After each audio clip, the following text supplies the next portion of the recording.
Don't do You it. did it. Yeah, you guys planned it. We did not plan this. I Go promise. CBU. We did not plan this. I didn't You know. guys planned it. No. You know what? So Hey, you want to see something crazier?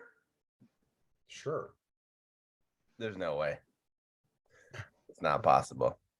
It's not possible. No. Ah. It was really cool, though. It got If blurred you out. guys would have told me ahead of time, we could have planned it better.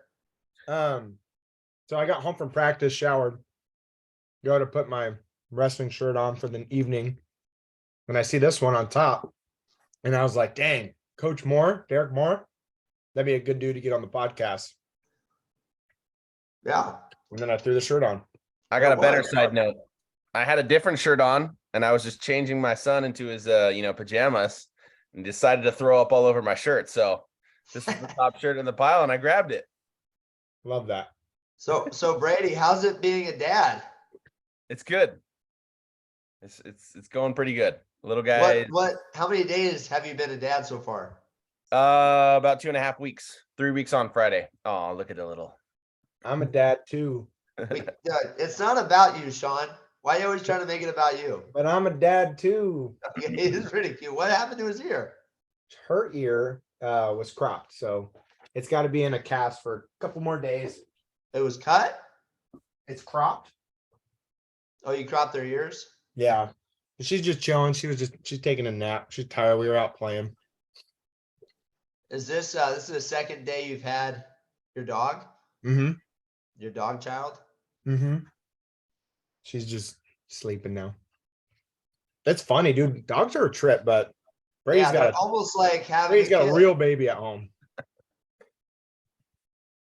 It's almost like having a kid. It's there's some It's the same similarities. thing as having a kid. Brady, are you setting like timers throughout the night to wake up? Or are you just like waking up when you wake up? No, Jessica's the one that wakes up for the most part. I mean, I'm always awake anyways. Like I literally hear everything, but obviously the baby sleeps like literally right next to her on the little bassinet thing. And every time he like squirms or anything, she's like, whoa, red alert. Like what's going on? But he does pretty good. Status. Sometimes he'll eat every like hour. Sometimes it's 2. Sometimes if it's really good, 4 hours, 5 hours at the most. Typically like 2 hours though. He wakes up. Yeah. So Brady, I have a wrestling dad question. When you have a child, do you do like predestination, like this kid's gonna wrestle? No, I've talked about this for a while because obviously I've wanted to be a dad for a long time. I'm not gonna force my son to wrestle or do anything he doesn't want to do. Obviously, I think he'll be encouraged to do it. He's gonna be around it. I'm gonna be coaching it, and depending on how well I do as a dad, encouraging him and whatnot, then see how he does. See if he gets into it, which I think he will be. But you don't want to be that helicopter dad that's, hey, you're going to wrestle. You got to do all this. You got to go to the tournaments. You got to be good. You got to bust your butt in practice and all that. And then that just burns him out. So I don't want to do that. Sean, do you think you're going to be that kind of parent? I think I'll be similar to Brady. And I think Brady will do a good job because he's been around wrestling for so long, youth and all the way through college and now coaching. And he's seen what some dads are like on the kid circuit and how terrible it can be. So I think Brady will do a good job. And luckily Brady had his before me, so I can kind of watch what he does and try to do it better. What about you, Brian? Go ahead. What about you? Oh, me. Yeah, I'm gonna let my kids pick whatever sport, club, instrument that they want to do as long as it's wrestling. I forgot I was gonna ask now, but yeah, no, I think I don't know. I think I kind of want to slick my kids. Like obviously we're all gonna. I mean, hopefully we're around this sport for a long time, and your kid's just gonna grow up around it, and at some point, like I feel like maybe a lot of guys that are kids, they want to be like their role model, the man that's been raising them. So yeah, I'm sure they'll want to give it a try at some point. For sure. Yeah, so I think what I was going to say, what Sean says, he's going to learn from you from the parent element. I think that's what a lot of good coaches and what a lot of athletes do too. I'm always trying to draw inspiration, obviously, from other coaches and maybe even from other sports sometimes as well. For sure. Yeah. I'm the same way. I watch a lot of videos and podcasts and athlete people that just anything I can dig into, whether it's good or bad, and you can kind of filter out and take bits and pieces. And I haven't been the best book reader, but I am getting more into reading books. I've ventured out there. I'm about to read a book by the coach Pete Carroll when he was at USC. I can't tell you the name of the book because I haven't read it yet, but my dad gave it to me and said, read it, and it's really good. So I'm going to give that a shot. Yeah. I was talking to your dad today, Brady. I know I gave you his number. So I didn't tell Brady why, but I don't know how you guys do it up there in the central section, Brian, but our postseason process in San Diego is maybe unique. I don't really know, but we basically have, for the whole section, we have 4 divisions, division 1 through 4 for CIF is what we call it. I don't know what you guys call it. It's the first tournament of our postseason. What do you guys call that? And it's split up by divisionals. Yeah. Like it's split up by divisions. Yeah. I think the term is divisional, but you guys call it CIF. Yeah. We call it Valley. That's what it's called. Right. It doesn't make sense. The names don't make sense. It should be called divisionals by everyone. Divisionals. It really is. It's the San Diego section split up by divisions. What makes me so mad? What makes me so mad is there's people I work with, right, who wrestled and they weren't very good, but they won CIF, right? Divisionals. They won divisionals. So they go around like, I was a CIF champ, this and that. People think that means they were a state champ. When realistically, they probably went 0-2 or didn't place at Masters, never even made it to state. But people think they're like this godly creature because they were a CIF champ. And I'm like, no, like, you don't understand what that means. It really, it's cool, but it's not the greatest of accomplishments. Yeah. I've talked about Kirk Moore before, right? This is the bald-headed guy with the long beard. Who's Frontier's first coach. I don't think so. But he was the state champ out of Foothill, and then wrestled at Purdue, and then came back and coached, and he teaches now at Frontier. But he coaches with our club, or with our youth club. But he used to have like a book, and it was like the history of like California State wrestling, and it has all the state placers from every weight class from every year. Wow. So he'll run into somebody and they'll be like, oh, so-and-so, my buddy was like a state placer. I'm like, what's his name? He pulls out the book. Yeah, I would fact check him. Guess he wasn't. It's not in the book. Yeah. I've done that with Brady a few times where one of us will run into someone and they'll say they were a placer or state qualifier, and we'll be like, I don't know about that. And we'll text about it and look it up. We've done that a few times, right? For sure. Fact check. The internet's pretty strong now. You can't really, if you wrestled in the last 20 years, there's no hiding your results. Like you can see everything. Yep. I had a coach. He said, so he's used to wrestle at CSUB. But when I remember hearing that in high school, he said he was an All-American. And I was like, whoa, that's cool. And he would like, some of the stuff he would say I thought was a little weird. And some of the moves he would show, I thought were a little weird, but I'm like, dude, this guy's a Division I All-American. What do I know? Right. And lo and behold, I freaking go to CSUB and Ray Hammond wrestled with him. And I'm like, hey, do you know this guy? He goes, oh, yeah, I know that guy. And I'm like, yeah, he said he was an All-American. He's like, no, he wasn't. No, he was not. Like, he was not the starter. Like an RMN All-American or something. He was a West Coast. Maybe he was a Division II All-American. Maybe. No, he was probably like a Western regional, like freestyle or Greco All-American. Well, okay, so here's what happened. So he was telling me, this guy was telling me a story when he was getting into an argument over a technical thing. So he wasn't the head coach of a local program. He was an assistant. He was helping out. But he was getting an argument with the head coach of that team. And his rebuttal was, you see these shoes? These are All-American shoes. So maybe he was just wearing the shoes of an All-American. There you go. I don't think he actually said he was an All-American. I think that was it. Yeah, that's funny. Yeah. Good story. Did you guys watch Penn State, Iowa at all? I sure I did. watched what I could on YouTube, but I didn't watch it live. So We had our league tournament, and so the finals were going on when the duel was going on. So we didn't have a kid up. Somebody was playing on their phone. I went and watched. Dude, I thought Spencer Lee not working for the pin was frustrating. Yeah. And then I thought freaking Teskey is like, dude, you've done your job. You've not given up any bonus points. You just stay in your stance. I think it was like 7-2 or maybe even 7-1. I'm like, dude, just stay there, dude.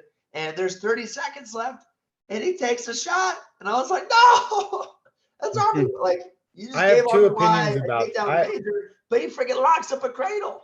there's two ways to go about that with Teskey though, because you don't necessarily want to just concede the win, if you're in that mindset where you're trying to win, you spend all this time hyping yourself up and telling yourself that you're the best. You don't want to, you're losing by 6 points with 30 seconds left. You're not going to be like, well, if I just back away from him for the next 30 seconds, then I'm only going to give up 3 team points versus 6.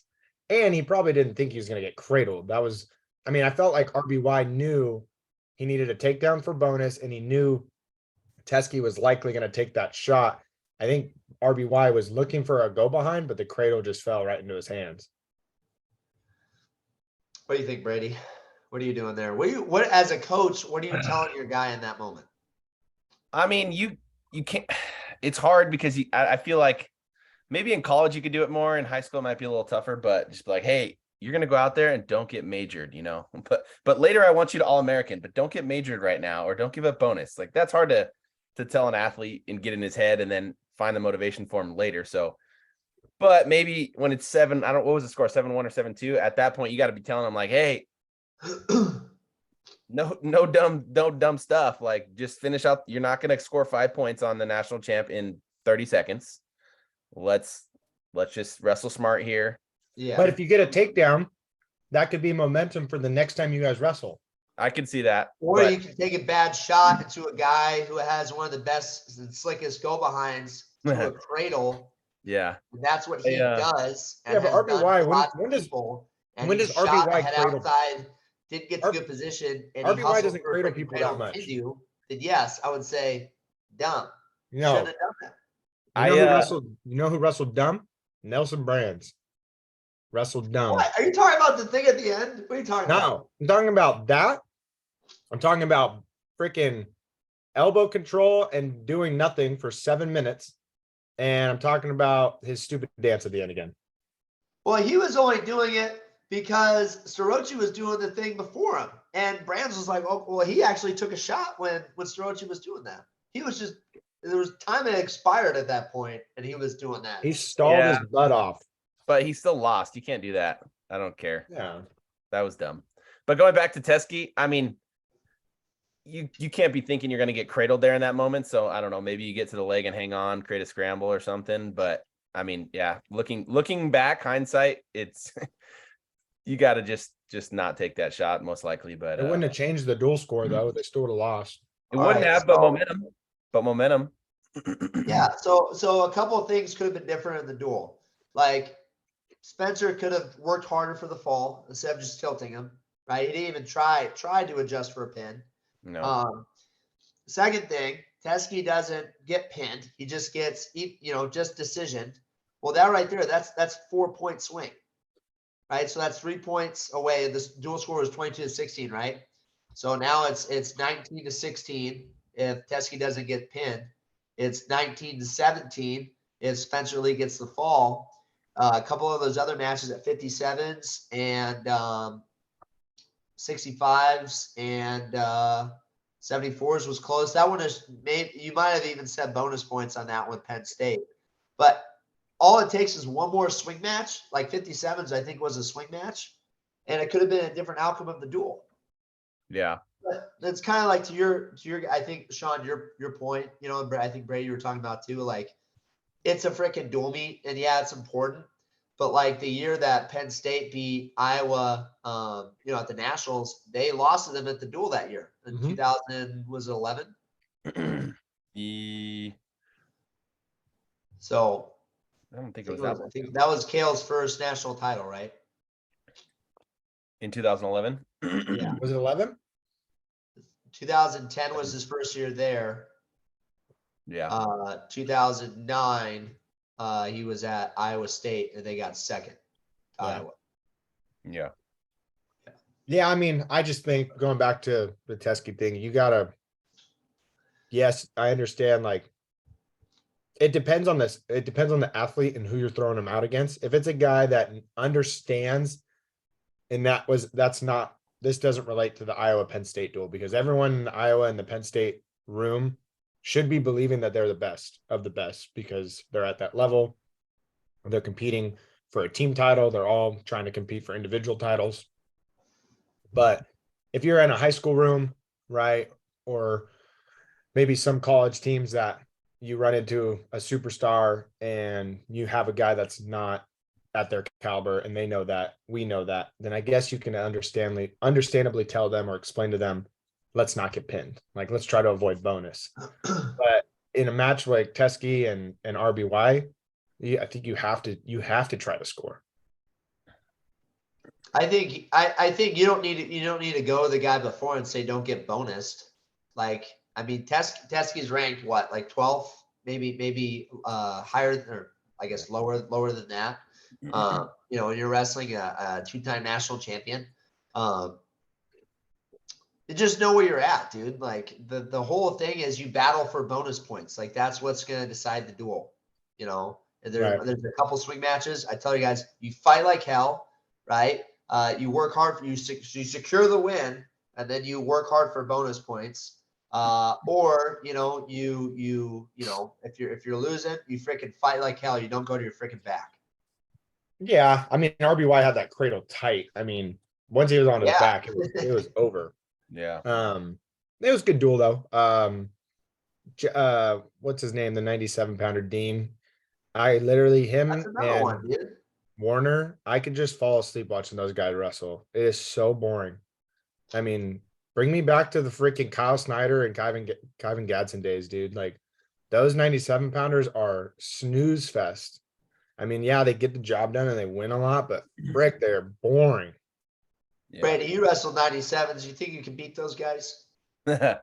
No, definitely not. I wasn't even. I only wrestled like 3 matches at 97 too. If I gave Brady freaking a few doses of Tren, I could maybe get him to that guy's size. No, you give me drilling for 6 months, dude. I got those guys. I think on top I'd be okay and on my feet, but I don't know. Max Dean's pretty mean on top. I don't know. I don't know if I could. Warner's kind of tough on top too. Warner's good on top, but he's bad on bottom. Warner's still neutral, dude. He is bad on bottom. So bad on bottom. They're both bad on neutral. Yeah. Yeah, put the legs in. I'd power out to their back. I get the pin. I'd pin both of them. I'd be a national champion. Would you flex on them? Put me back. Put me back. If coach would have put me in at 97s, I would have won a national title. Watch me throw a headgear over those mountains. My problem is I would get collar tied by one of those dudes and my face would probably go through the floor. I mean, they're big. I think younger Bastida is better than both those guys. I can see that. Too. I can see that. He's got offense. He's what, third right now? Is he ranked third? I think he lost to Dean a close one, right? Wasn't it? He might be second or third. Yeah. When did they wrestle? Didn't they duel? At the duels, at national duels. Yeah. When Brooks lost. Did he bump up that duel or no? Or did he wrestle? No. That was for hold on. That was the semis. Wisconsin? Cornell or Cornell. It was Cornell. It was a red school. Yeah. But I think he lost to him a close one. I could be wrong. Let me see if you got a good point though, Brian. He could definitely be the guy to do it at NCAAs. That would be my pick. So like the end of the year, the coaches would kind of do like you pick. Everyone gets to pick, not like a snake draft, but like you get to make picks. Like, okay, you get one seed, you get 1, 2 seed, you get 1, 3 seed, all the way through 8. and then you get to fill the rest of your lineup, you get 2 anybody else, right? But they can't be 1 through 8. So you basically get 1. You guys kind of get what I'm saying. So if I have like a 3 or a 2, younger Bastina might be a good 3 if he ends up being. That's the thing we did last year, Sean, with it was like the app or whatever. You can only pick 1 seed of each thing. That app's no longer available, by the way. I had to delete it. Oh, that's lame. He did lose 4-1 to Dean in the duel. I just confirmed that. All right, so let's go back to high school and postseason.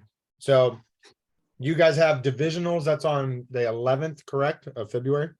Yeah, so divisionals are next Saturday. It's just a 1-day thing.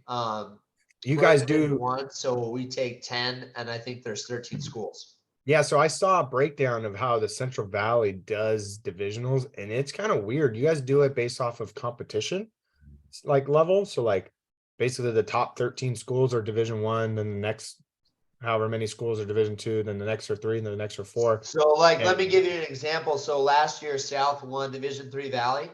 Yeah. So they get to move up if they want Right. to Division 2. So now they're in Division 2 this year. But what's weird is Last year, you guys don't do it on Foothill- school pop. Foothill, because they've had some good teams in the past, was Division 1, but since they were kind of lacking a little bit, if the Division 2 champions want to move up, Foothill can get sent down to Division 2. So it's all based on how you do, and I think it's like every 2 or 3 years or whatever it Right. changes. So we do ours based on school population, which is interesting because you'll have Division 1, 2, 3, and 4. Division 4 is like schools that are around 1,000 or less. Division 3 is around 1,500 to 1,000. Division 4 is about 1,500 to 2,000. Or I'm sorry, Division 2 is 1,500 to 2,000, and Division 1 is 2,000 and up. Well, if you look at like the past state tournaments and the past placings or whatever from different schools in our section, usually it works out like that. Like all of the Division 5 schools are small schools. Like Frontier is like one of the few Division 2 schools because of population that is in Division 1. Right. So for all of our other sports like football, it's Division 2. But I want to say you can always move up if you're having lots of success at that division. See, like ours you can't. You can move up. Ours you can't. So Poway's been notoriously a Division 2 school down here in San Diego, and they beat up everyone in Division 2 every year, and they've stayed Division 2 for years. It doesn't just because you win Division 2 doesn't mean you go to Division 1. It's going to be based on population. What division are you guys? We're 2. Now this year the population thing changed, so Poway actually moved to Division 1, and we're Division 2 still. So how do you guys feel about the Guffey Root possible rematch? I don't think it's going to happen. I don't know When if do it you guys happens. wrestle again? Their Root wrestled 45s at the Buchanan versus Poway duel. I did not know that. Yeah, he went Beat down up to on, face. he beat Devin Alexander. Beat Devin Alexander, almost majored him. Yeah. I mean, if he can make the weight, that might be a good thing for him. I mean, you have 3 freaking animals you have to get through. If you want to win a state title again, I mean, you're close with Guffey, you're close with Estrada, and then you still have to beat Mantanona. Yeah, it's not And easy. you're gonna have to wrestle Guffey again, probably 1 or 2 more times, and then you're gonna have to possibly wrestle him or Estrada again in the semis, and then have to wrestle Mantanona again. It's like you have to run through the gauntlet. I think 45s is easier weight. It is, and then I just found out another guy that goes down to 45s too. And then Max Martinez from Gilroy just bumped up to 52s. Yeah, he did. It's like he didn't Guy's wrestle all second talk, day. man. He's been talking all this craziness. I've been hearing tweets and Instagram posts, and I guess you got to believe you're the guy. I guess if you're gonna be the guy, you're not. Yeah, that I mean, guy, he's good. He's tough, but he whoop didn't him, wrestle man. second day at Doc B. I wonder if it was a weight. I wonder if it was a weight issue. I defaulted don't out. know. Was he at 45s at Doc B? Yeah, and he defaulted out. defaulted He defaulted to Priest, who ended up making the finals. Yeah, I mean, I see Gilroy guys sometimes defaulting out. I don't think he would default out of that tournament just because maybe you're a little bit banged up, or I'm not sure you would make that move. Maybe if it's serious. I know he was injured last year. That's why he didn't compete, right? Yeah. He moved up a weight since that tournament, though. Like since he defaulted that second day, he bumped up to 52s immediately after that. So that's That what could be the reason. that was my assumption. I actually was talking to someone about that today.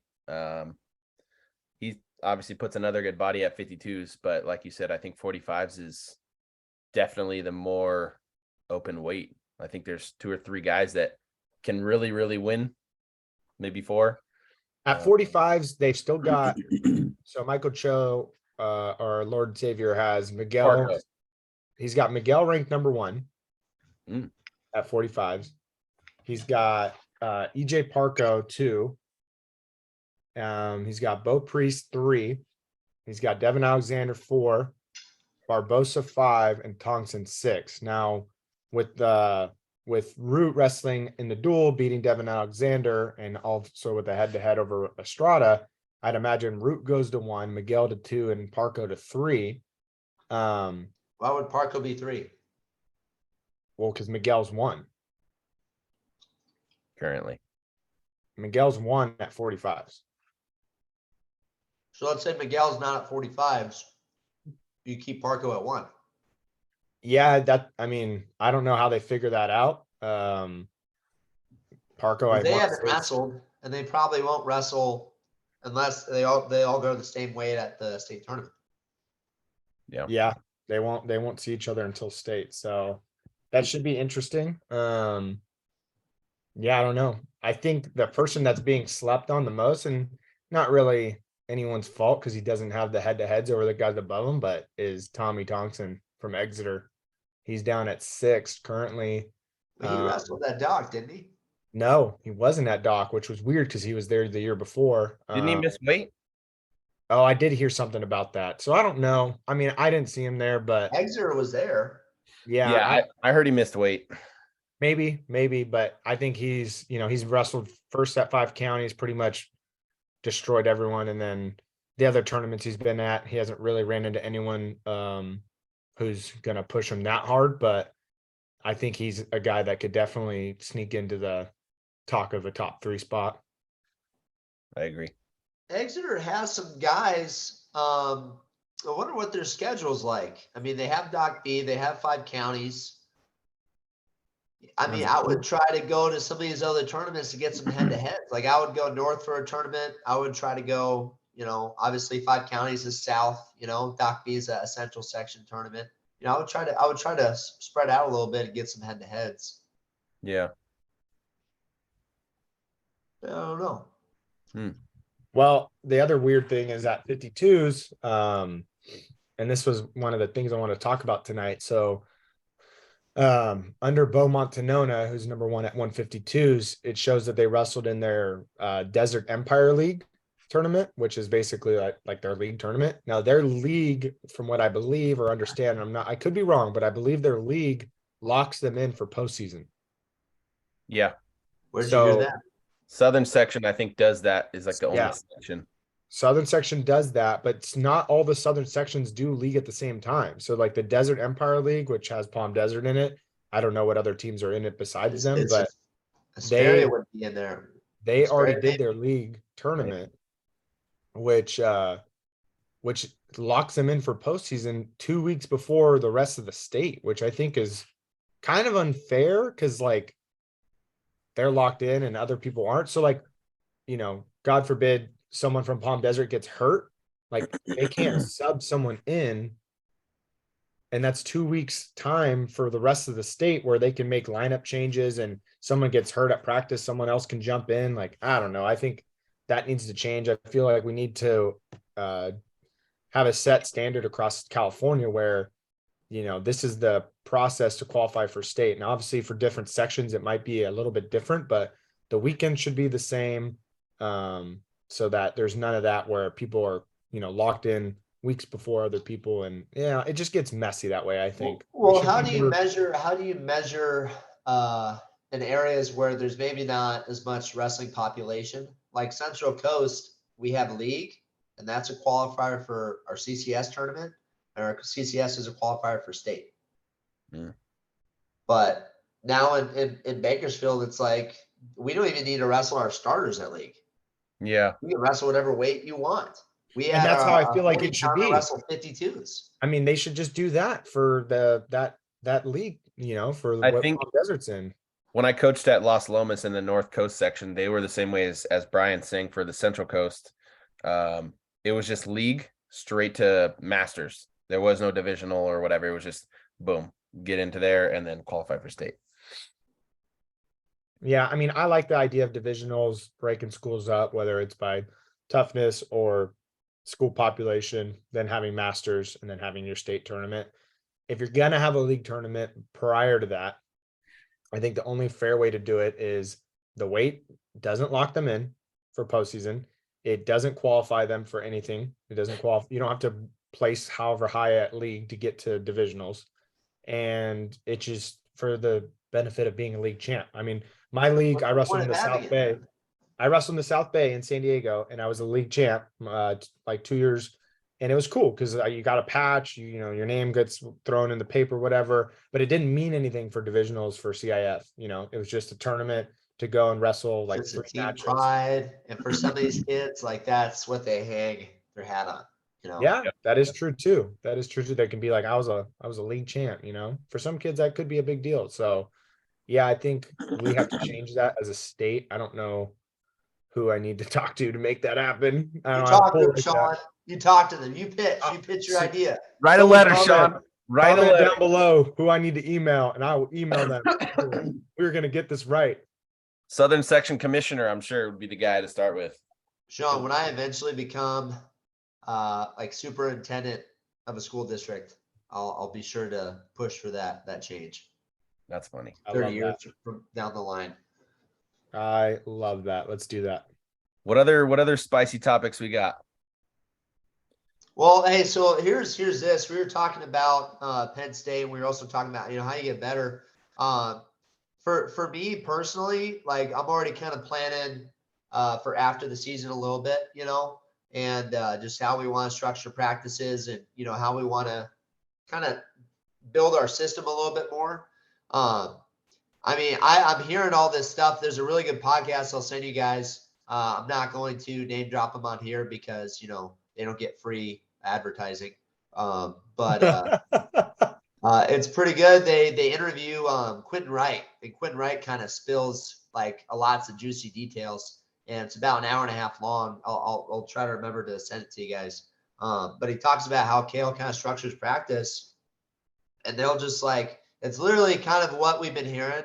It's lots of play wrestling. It's playing through positions. But just trying to be like more wrestling oriented. How do you get better at wrestling is you wrestle more. It's like, lifting and running. Yeah, maybe. But I'd rather, I think for our kids and what personally, I think our team needs is we just need to wrestle more and build confidence in positions. I'm not saying our kids aren't tough, but I think sometimes there's lack of confidence in certain positions because, just that fight is kind of a tough thing to deal with. But if you have wrestled in a position, numerous times and you kind of know all the various outcomes that might come from there, then you have confidence and you can kind of make up for maybe quote unquote lack of traditional toughness. You know what I mean? That's kind of funny because so when I was in high school, or I think might have even been middle school, Mark Perry did a camp. I don't remember where it was, but he kind of got us into that same thing. He would just kind of the moral of the camp was just get into these positions as many positions as you can, as many times as you possibly can to familiarize yourself with positions that you probably won't get in practice had you not started in there or been, hey, this is the position we're looking for versus just, hey, you're going to live wrestle. And then, all right, whatever positions you get in, just get in those, kind of be comfortable in uncomfortable positions that aren't typical. And then you're going to find the outcomes, what the possibilities are, and you're going to know them and feel what the feel is for each one. So, which we do a good job in our room at Granite. We do a good job of doing a lot of flow, right? That play wrestle. That's usually our warm up every day. But I do notice with less lesser experienced wrestlers, it can one turn into a live wrestling match very quickly. And we see that a lot. Two, some kids don't understand the concept of putting yourself in those positions or necessarily know how to work through them.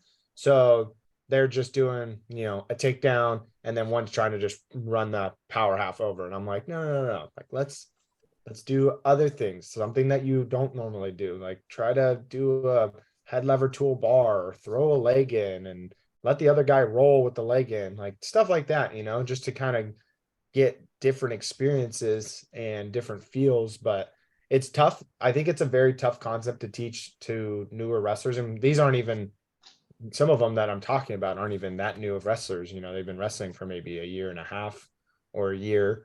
But for some of the older guys that have been wrestling since youth, that's definitely, I think, made big strides in their wrestling. So Quentin Wright says something where he describes like how Kale will kind of approach like a position. He's like, it's like two squirrels wrestling over a nut. And they're just like constantly just kind of rolling around and just keep moving, and they just don't stop moving. And I think, I think when you use that analogy, it's like, well, that's what kids do anyways. Like, you get two boys and you throw them around each other. Well, like, we used to watch WWE and then mess around in the living room, and it was kind of like that. Big time. I feel like that's kind of innate, like, how we're born. Like a lot of us have that in us. You're not wrong. Do you guys do a lot of flow play wrestling at Frontier? Or you guys Yeah, we try. I don't like doing it too much because I think you need a balance.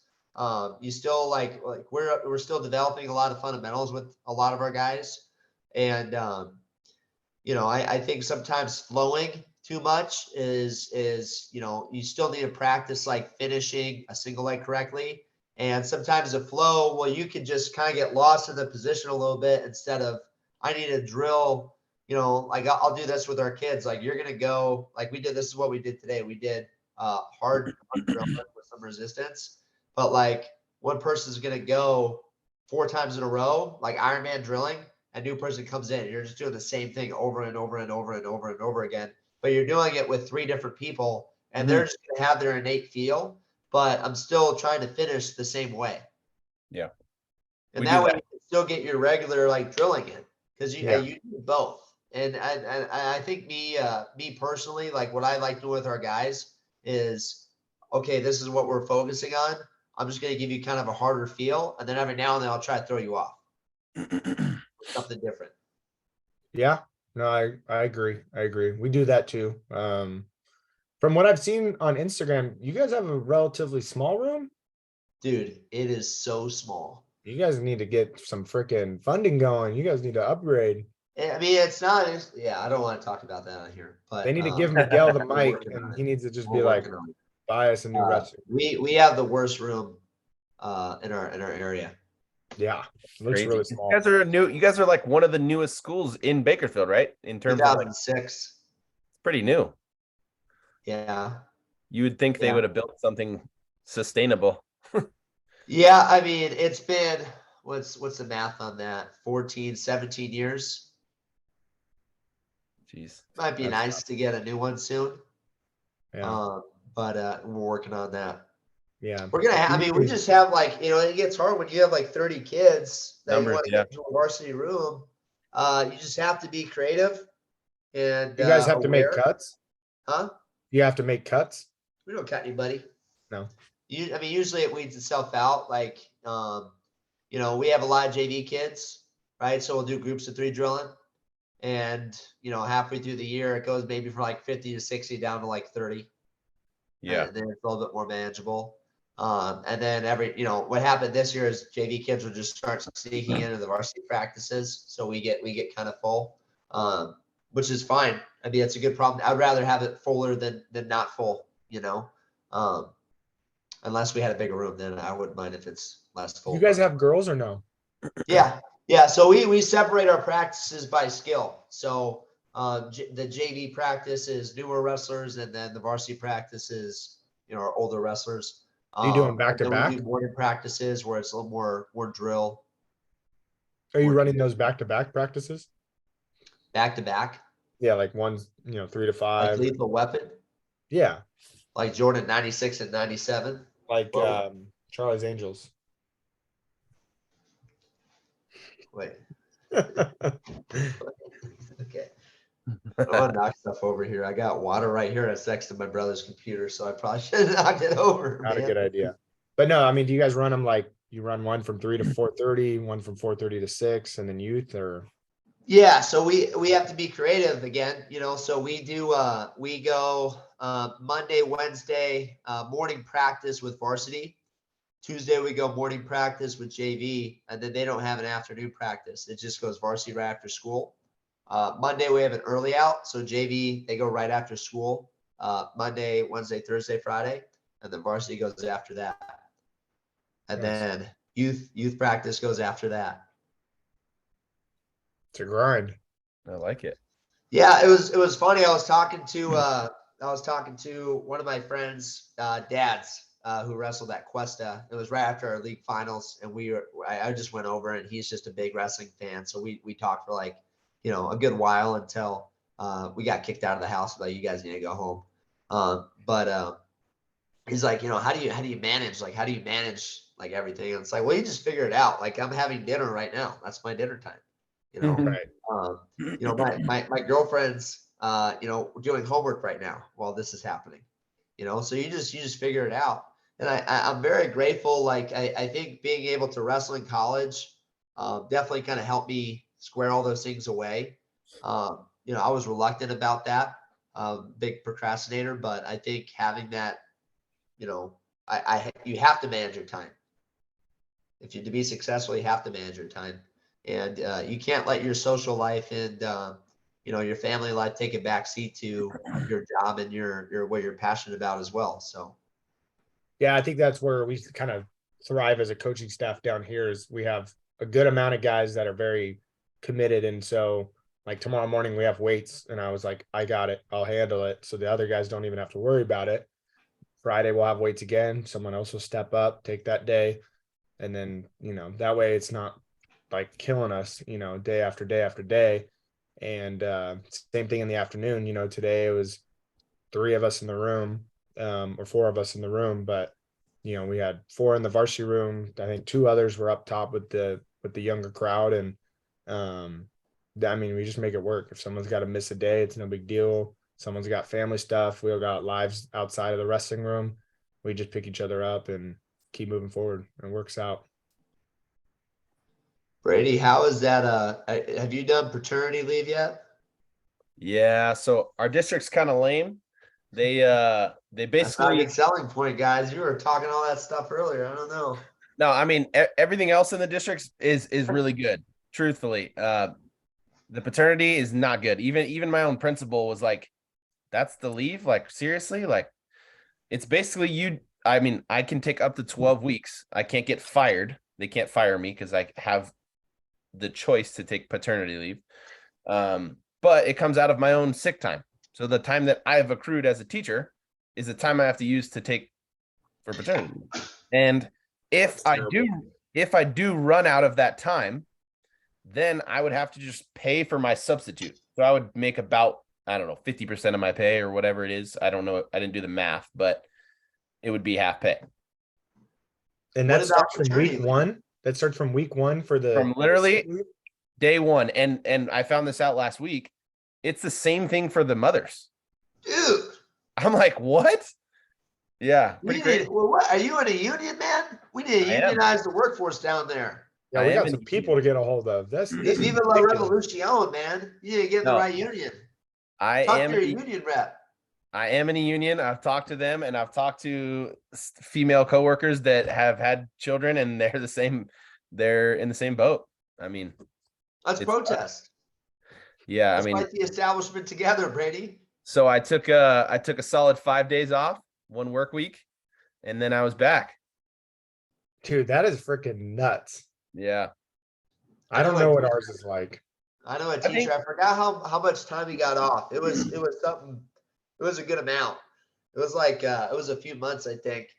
So he he waited. So there was like a time frame. It's like between like, 0 and like 2 years or something like that, where you can take the paternity leave.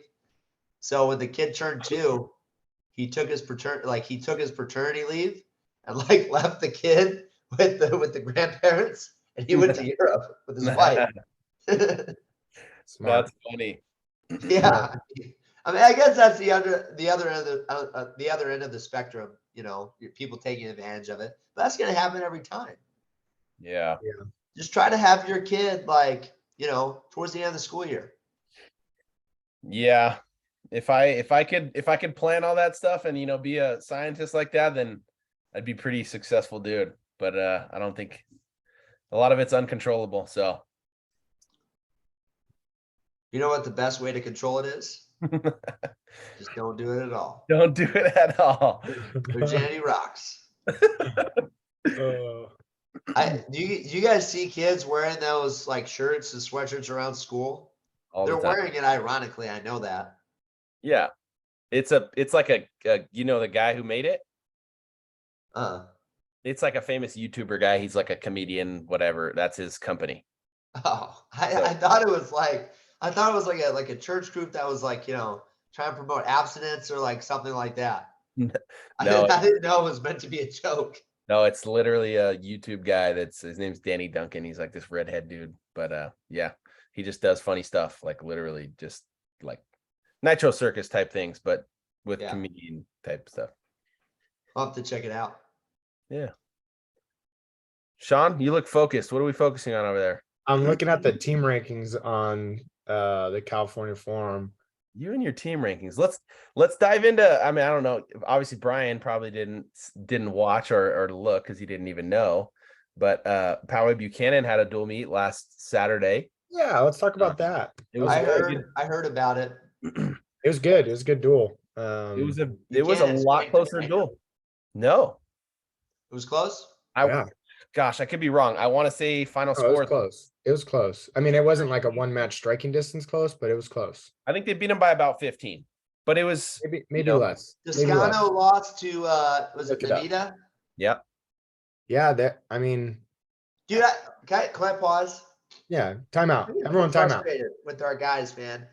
So you asked me how much, like, if you think about all the guys in your lineup, right? 31-23, by the way.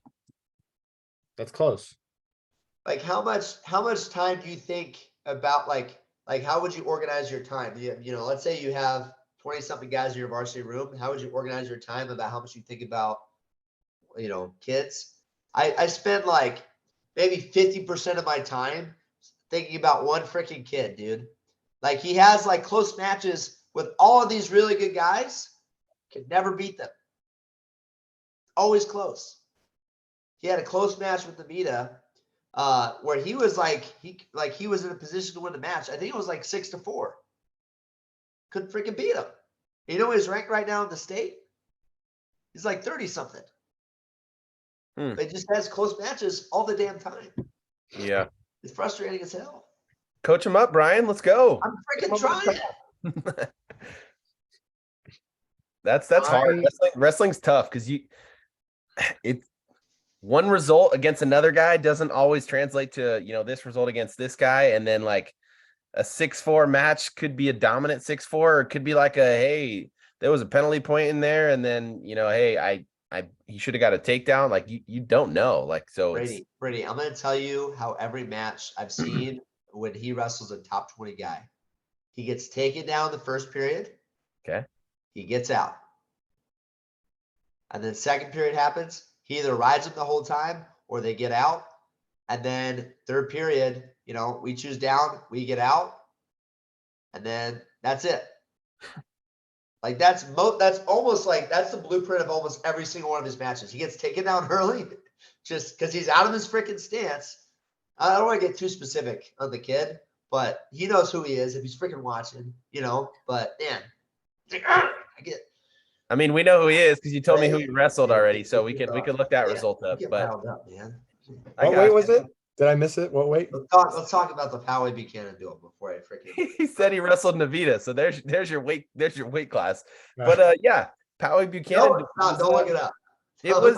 Talk about it. It was it was a closer duel than I thought. I honestly, and no disrespect to Poway, they're a really, really good team. We compete against them all the time. They've been the golden standard in San Diego, and hopefully someday we'll be able to compete with them and ultimately beat them. But He's talking about Lorraine. I freaking you jerk, dude. I'm not editing this. Yeah, Tristan, I think about you all the freaking time, dude. How am I gonna get you on the freaking he messaged me for some shoes. So plug him back to my page. I hit him up. I told him, I'm like, you need to hit up all funky all day, all the time. Did. All funky all day, all the time. He did message me. My kid freaking tried to follow your boy Brian on Instagram. I don't think he ever accepted it. Who? Remember we tried to follow that kid? You wanted me to try to yeah. Convince him. He still owes me, dude. He's still you still need to do that. He's in debt to you. He goes all the way. He comes to the state tournament to watch. I'm like, what was that kid's name? He's right there. You need to talk to him. He has to follow through. What's his name again? I'm not going to tell you right now. Well, I'm going to tell Brady. Up and say it. I'm going to tell Brady the story. So Brian has a kid who wrestled at Frontier, pretty tough. No, stop. I don't want to tell a story on here. I'll tell you later. I don't want any evidence. Tell me later. It's a good story and it's not bad. It's a good story. It's podcast worthy, but maybe another day. No, the Poway Buchanan duel is good. They had Mike Mao doing the commentary. He also has all the matches linked on his YouTube. So if you want to go watch him, Brian, go educate yourself after this. Just search him on YouTube and watch him. And then yeah, I mean, it was packed, looked super packed, had a bunch of green glow sticks flying in the air. I think definitely home advantage pays a big favor, obviously. So it'll be interesting if any of those matches run back at state, who gets the job done. Was it an outside duel? No, inside in their gym. It was good. I think about outside duels. I like them.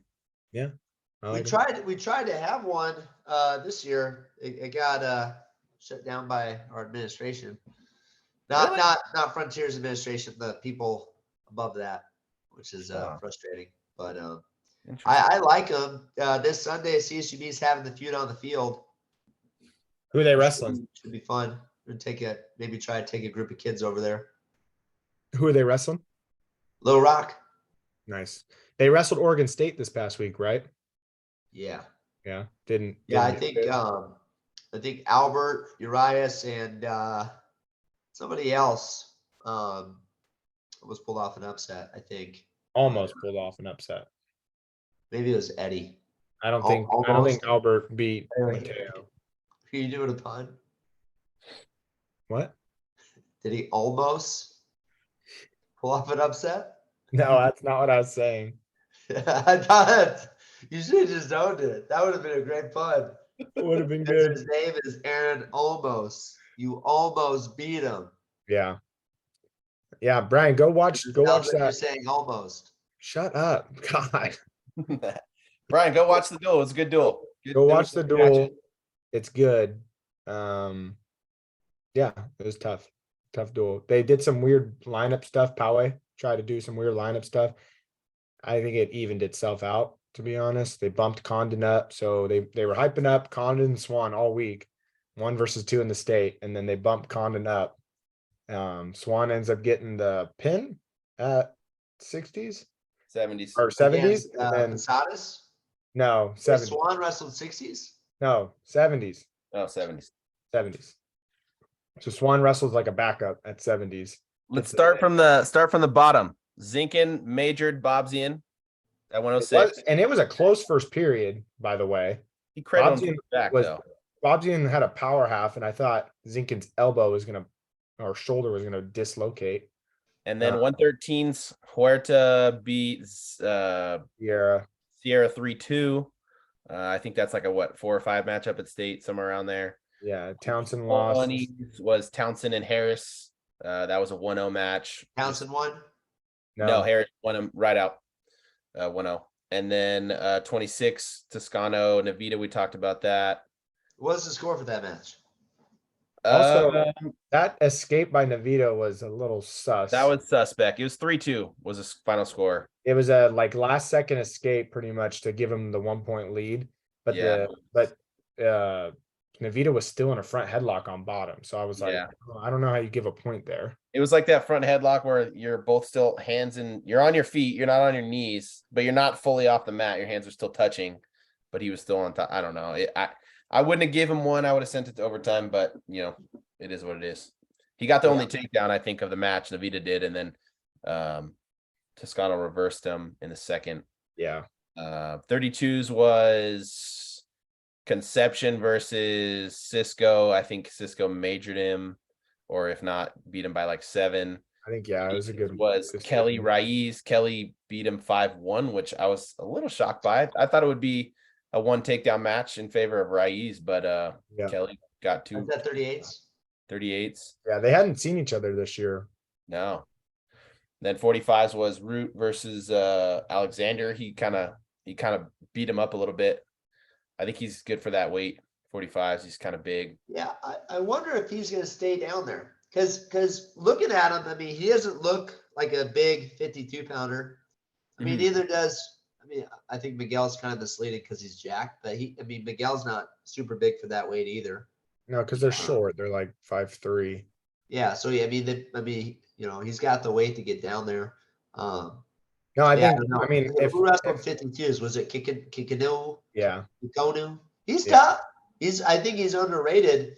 I haven't seen his losses, but I think he's tough. He's a tough kid.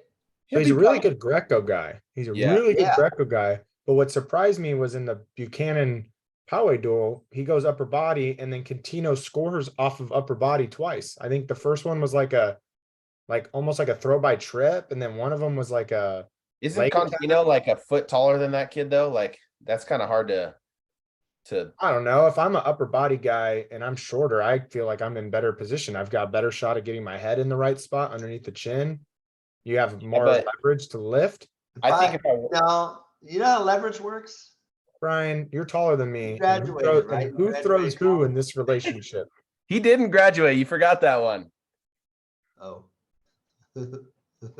I think it's better when you're shorter when you're going upper body. If you're shorter, because I'm usually shorter. Go and watch Terry Brands and Kendall Cross.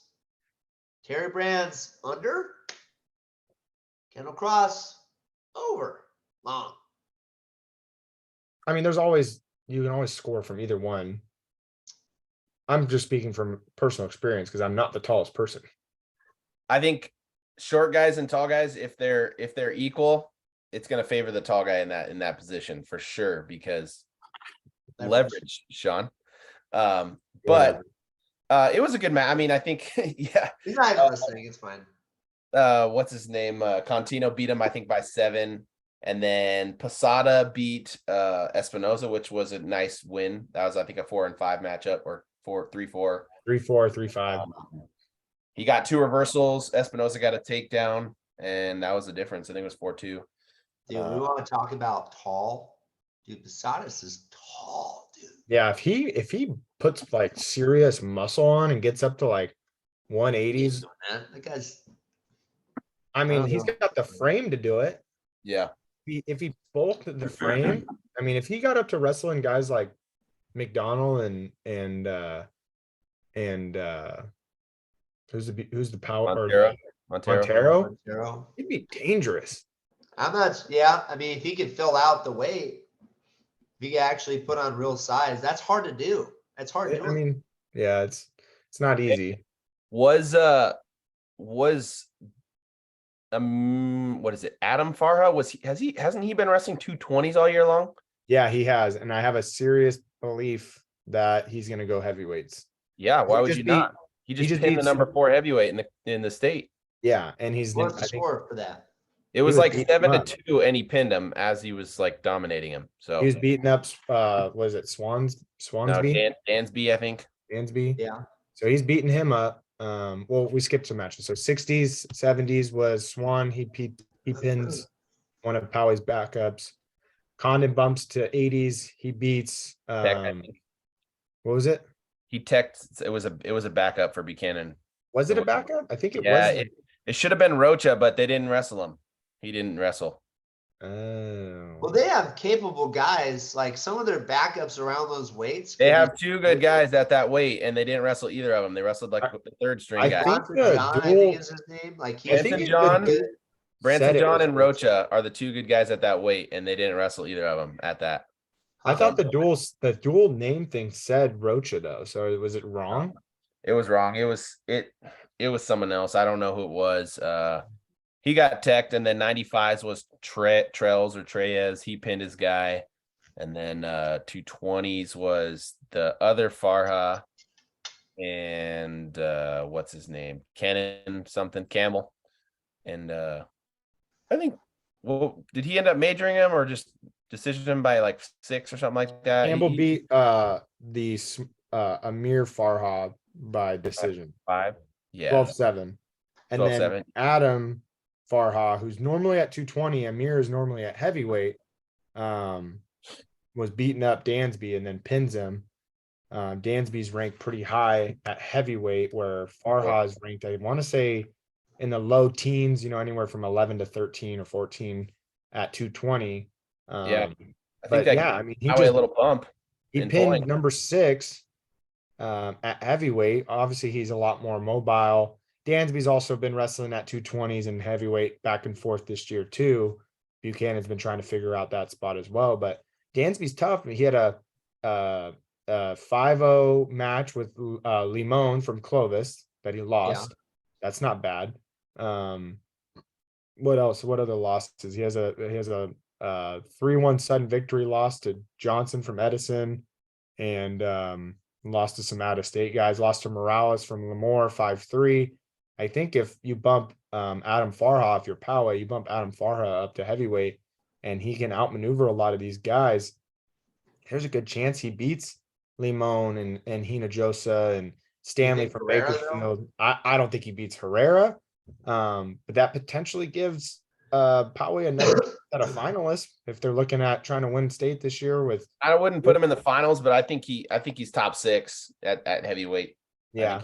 So, But, I mean- so here's this. Maybe this is a good question that we can maybe end on because we're reaching past an hour here. How does Poway beat Buchanan at state this year? I don't think What's the path? I don't think it's I don't think I think the duel would be the closest way they had. I think the only way it happens is Poway needs to make those lineup changes that we're talking about. I think obviously move Condon back to 70s. He's not going to stay at 80s, of course, but I think with Root at 45s and Condon at 70s, they have to shoot for state champs out of both of them, or at least final appearances. With Adam up at heavyweights, I think that brings a big boost. Amir at 220s puts him at his more natural weight class.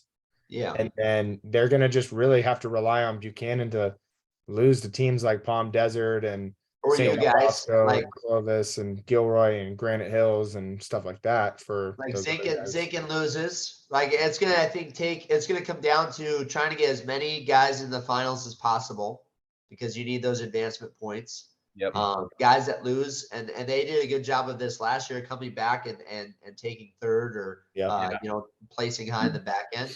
That was something I noticed last year, but it was close until the 5 finalists or whatever from Buchanan kind of, I think, spread the margin where it was locked Right. up at that point. So that's what they really need to hope on, is that Buchanan doesn't do what they did last year and load the finals with their whole team. And That's They're what gonna- I'm saying. So they're gonna some of these need- weights, they might have a Poway, finalist. I mean, that's huge in terms of points. So obviously, this year there could be more Poway Buchanan semis than there was last year, though, too. yeah. So There needs to be, I think Poway needs to put their at least 3 in the finals, and then they need guys like Bob Zien, he's around that top 12. He can place. He needs to place for them. Who are guys that are fringe guys? That Kikanu guy, if he can make a round of 12 or something like that, get pretty far in the tournament. Or who's the other guy? That's Conception at 32s. I mean, he's right in that top 12 area. He could sneak in there, and then obviously they need some production out of that 82, 95, 220, whoever's there. You got to make some noise, and And I then think we're forgetting about one of the scariest teams besides those two. Yeah, Gilroy. Yeah. I think both. I mean, I don't know, but definitely, their big guys are back. At least one of them's back. That Uh, freaking bull crap. Cheaters, man. I think Buchanan is still the favorite, if this makes sense. But I think the 2 through 5 it's a closer margin than it has ever been. Where before it's always been 1 and then 2 and then 3's kind of like fallen off. I think there's 4 teams that can score a lot of points, and maybe even 5, and that would I'm be. glad that it's getting closer. I like that. It's going to be cool because some teams are stronger at these weights, and they're going to knock Buchanan off, and Buchanan's going to knock them off, and they're going to knock, hey, so there's like St. John Bosco, Palm Desert, Gilroy, Buchanan, Poway, and then Clovis. Do you And think Baker- Kobe Merrill wrestles for Gilroy this year? It shows that he's cleared on track wrestling, but he's not. Kobe my Merrill knowledge- wrestled at Midcals. What's what about that? Cody? Kobe Merrill wrestled at Midcals for No, at- Kobe did not. His brother did. Kobe wrestled at heavyweights. Are you talking about the right Merrill?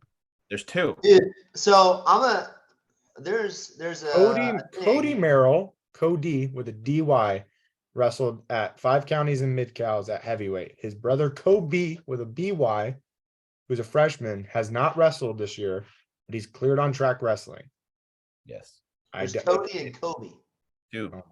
So if he wrestles, if Kobe, He BY has to wrestle if they're going to have a good shot. yes, I agree. With him wrestling, it definitely boosts their opportunities because he places. He does better than placing. I'll tell you that. Yeah, Kobe, I mean, he's a freshman. He hasn't wrestled this year, but he's freaking tough. He will be guaranteed top 3 if he wrestles at whatever weight. I would put money on that. Sean, It you should want be to take interesting. that bet? It's Take going to the be bet. nuts. Now, Take the if bet, he Sean. wants to wrestle, I think, and I don't know if this works for their section, but we have to have 10 matches. And if you don't get 10 matches, you have to do a petition, and it has to be approved by all the members within that division. So basically let him wrestle. So I wonder if they have to do the same thing up there in the Central Coast. I doubt they would veto him. Cormier's got a lot of power, and he has probably a good reason why he didn't wrestle, or whether you think it Yeah, is. because you recruited him from Southern California, and there was a legal thing going on, so he couldn't wrestle. Hey guys, come on, let's do what's best for the kid, guys. Hey, Brian, you're let's not do what's really best for the helping our kid. cause with Is that getting wrestle? DC. You're not helping us get DC on the podcast here. I don't want him on the podcast. I don't like him. Shots fired.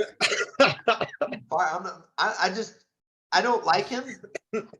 Like, I'm not saying I dislike him. I just don't. I'm indifferent towards him. Like, I don't need to interact with him. Gotcha. If I saw him, like if we walked past each other, I would look straight ahead. I Yeah. might glance at him and do a nod, but I wouldn't stop and shake your hand. I wouldn't fanboy. You don't have to Try talking to me, fanboy. I'm like, oh, okay. That's He cool. actually So, he came up to me at Doc B, said, "How you doing, coach?" Shook my hand, said, "I'm doing all right. How the boys doing?" He's like, "Doing all right." Yeah. Hey, listen, does Guffey want to come train with the best? We'll tell you what, he can stay there down in San Diego and he can come wrestle with me, Daniel Cormier. anyways, What's he gonna do? Is he gonna fight me? You're gonna stoop to my level, Cormier? I'll shut up. Yeah. I'm acting like a fool. I get Next riled one. up, man. next podcast we're making state predictions for state champs as teams. Already? Right. Top 5. Well, I mean, depending on when we can podcast. I think we got to wait till Masters. After If the- Masters. If the break's as long as it was last time, then it's gonna be. True. No, I think we'll be back next week. We have to podcast. We have All to. We have our What's- girls CIF what's the this week, so that's really what we're gearing towards. You guys got anything this weekend, Brian? We have the Titan Classic. It's a JV tournament. I love For the that. second man tournament on Friday. Nice. Yeah, we You guys got. want to come? No, we're okay. We're sending our freshman team to freshman county championships, and then we're sending our girls to CIF to get their postseason started. So it's hammer time. All right. Hammer down. Till next Keep time. hammering, guys. Till next time. All right. Later, boys. Good night. Good night.